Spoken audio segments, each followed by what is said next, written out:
धंधे के बीच की उस बारीक सी लाइन पर बात करेंगे जो जो अक्सर धुंधली हो जाती है।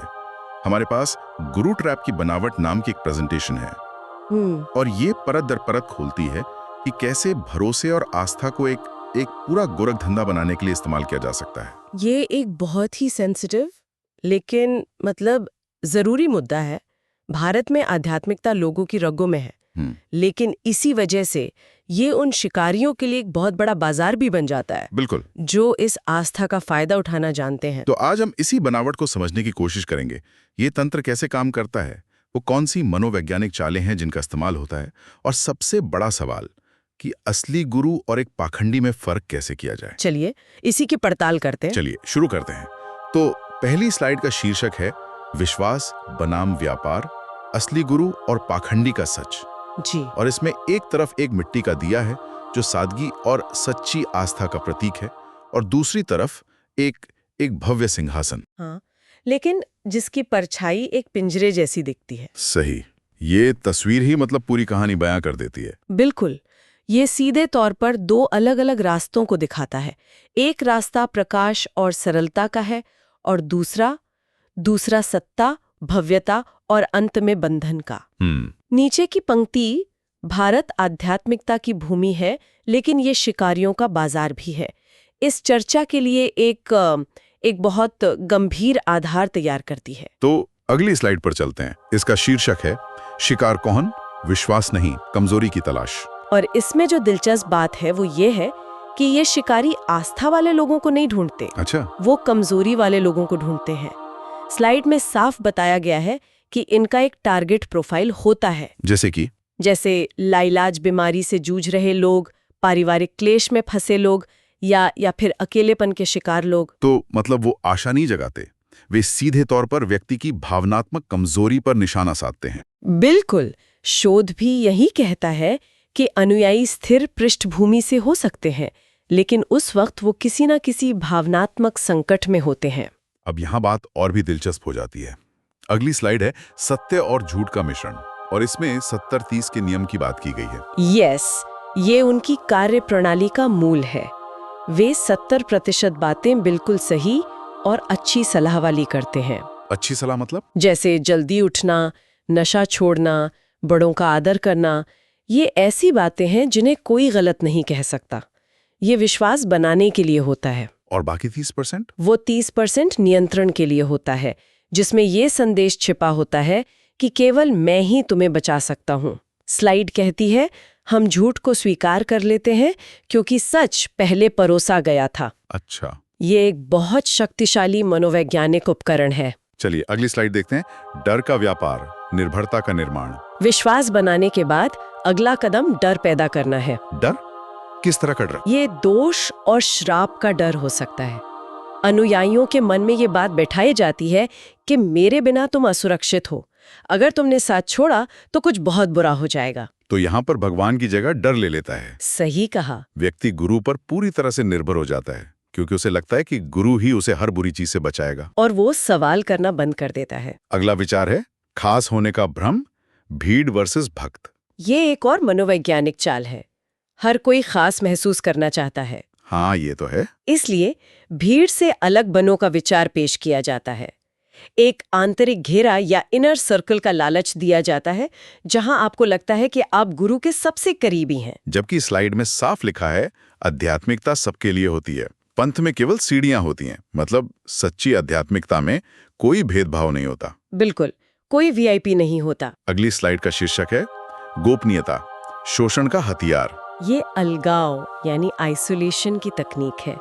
अनुयायी को कहा जाता है ये बात बाहर मत बताना, वे नहीं समझेंगे। और बाहरी दुनिया को नकारात्मक ऊर्जा का स्रोत बता दिया जाता है। जी, आपके दोस्त, आपके परिवार वाले जो सवाल उठा सकते हैं वो सब नकारात्मक हो जाते हैं। इससे एक बंद इकोसिस्टम बन जाता है जहां व्यक्ति की सोच पर पूरा नियंत्रण होता है और कोई बाहरी दृष्टिकोण आ ही नहीं पाता। जैसा कि स्लाइड में कहा गया है, जो पवित्र है उसे छिपाने की जरूरत नहीं होती। और इसी गोपनीयता की आड़ में शोषण होता है। यह सिलसिला और भी गंभीर हो जाता है। अगली स्लाइड है पवित्रता के नाम पर शोषण। यहाँ आध्यात्मिक शब्दावली का दुरुपयोग किया जाता है, जैसे शरीर तो मोह माया है। अच्छा, इस तरह की बातों का इस्तेमाल यौन शोषण को दिव्य मिलन या परीक्षा के रूप में सही ठहराने के लिए किया जा सकता है। ओह, स्लाइड में राम रहीम का केस एक उदाहरण के रूप में दिया गया है, जहां साध्वियों का शोषण गोपी के रूप में किया गया। यह दिखाता है कि कैसे पवित्र अवधारणाओं को विकृत किया जा सकता है। अब बात आती है पैसे की। स्लाइड पूछती है श्रद्धा या धंधा। यह पूरा तंत्र एक विशाल वित्तीय साम्राज्य में बदल जाता है। शुरुआत छोटी दान राशि जैसे 101 रुपए से होती है। हाँ, जो कोई भी दे सकता है। लेकिन धीरे धीरे ये बड़ी जायदाद तक पहुंच जाती है। स्लाइड में उल्लेख है कि कुछ बाबाओं की संपत्ति 1000 करोड़ से 10,000 करोड़ तक है। 10,000 करोड़।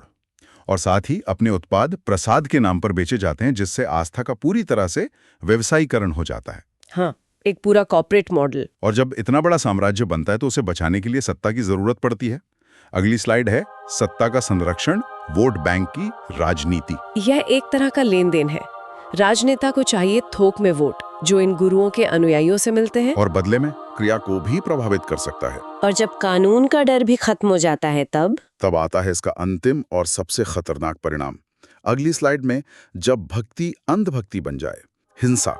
जब अनुयायियों का अपने गुरु में विश्वास बिना किसी सवाल के होता है तो वे उसके लिए कुछ भी करने को तैयार रहते हैं। स्लाइड में 2017 की पंचकूला हिंसा का केस स्टडी दिया गया है। जी, उस हिंसा में 30 से ज्यादा लोगों की मृत्यु हुई और करोड़ों की संपत्ति नष्ट हुई। यह दिखाता है कि इसकी कीमत सिर्फ पैसा नहीं, जान भी है। और यह एक बहुत बड़ा सामाजिक खतरा बन जाता है। तो एक महत्वपूर्ण सवाल उठता है, हम सच क्यों नहीं देख पाते? अगली स्लाइड इसी पर है। इसके पीछे कुछ मनोवैज्ञानिक कारण है। पहला है निवेश का भ्रम, जिसे संक कॉस्ट फैलेसी भी कहते हैं। मतलब जब कोई व्यक्ति अपना समय, पैसा और भावनाएं कहीं लगा देता है तो उसके लिए मानना मुश्किल हो जाता है कि वो गलत था।